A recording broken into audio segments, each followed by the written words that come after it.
And up next, welcome to the stage, Spare. Hello, everyone. My name is Deontra Hughes. I'm the founder and CEO of Spare. In short, we can turn any cash register into an ATM. We set out to create a platform that was more secure, more convenient, and more cost-effective than using the ATM. And folks, I'll tell you, as of August, we've done it. What I'm going to show you is roughly about in 30 seconds, you're going to be able to pick a currency, pick the amount of money that you need, and locate a merchant that you trust to go ahead and go and pick up your cash. See, Spare's created this platform specifically for convenience, but also because the average ATM cost today is roughly about $4.57 here in the United States. We feel that's a little unfair, especially to the consumers. So here's what we're going to do. We're going to bring that down to a $2.50 fee. We're going to give you a QR code and a one-time use PIN and give you that secure protection that you need on that cash transaction. Basically, we're cash back without having to buy anything. Oh, there we go. So most of you are looking in this room and you're saying, hey, this is fintech, this is the digital revolution, why the hell are you guys doing this, and why are you playing with cash? Why aren't you just a digital payment platform? Well, if this was a startup presenting here, you would want to invest. So you see that the trend in cash has actually been going up. Spare is our investment in that industry. But besides this, see, most of us in this room here, Spare would actually be a convenience.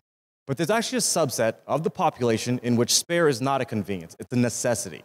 These are the individuals that have to use the ATM because they are part of the unbanked or underbanked sector of the population. So at $4.57 that they pay, they're required to. What they save on our platform is the difference between eating and not.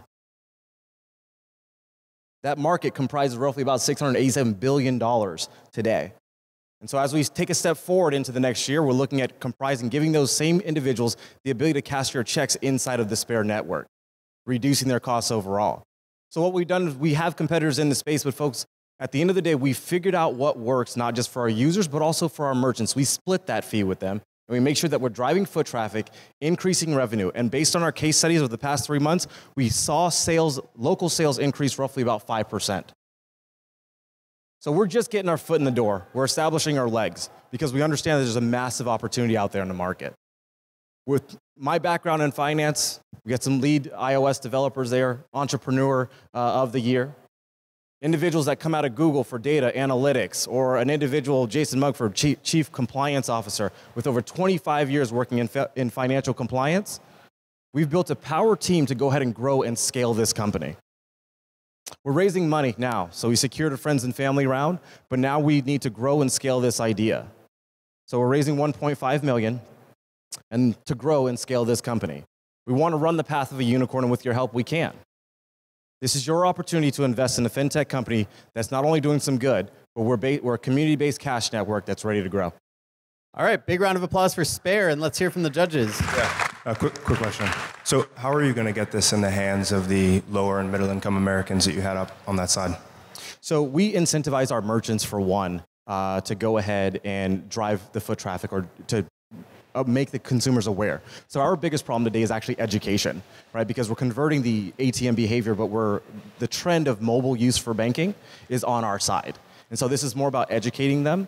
And we understand that we've tested the market with the iOS device, but later this year we're looking at going for the Android platform. That will help us really, truly target that particular demographic.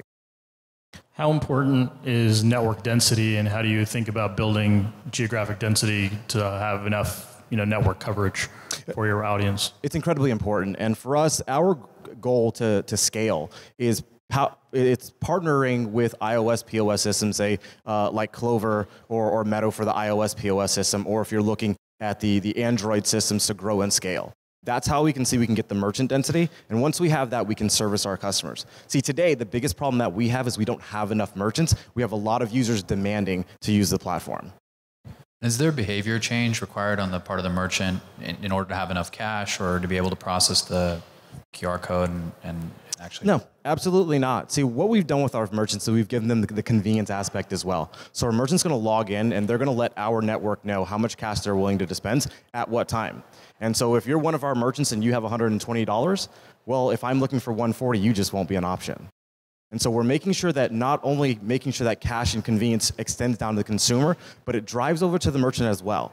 See, retail today is hurting, and we want to make sure that that convenience and that movement of cash can go up through those small businesses as well. All right, let's hear a big round of applause for Spare.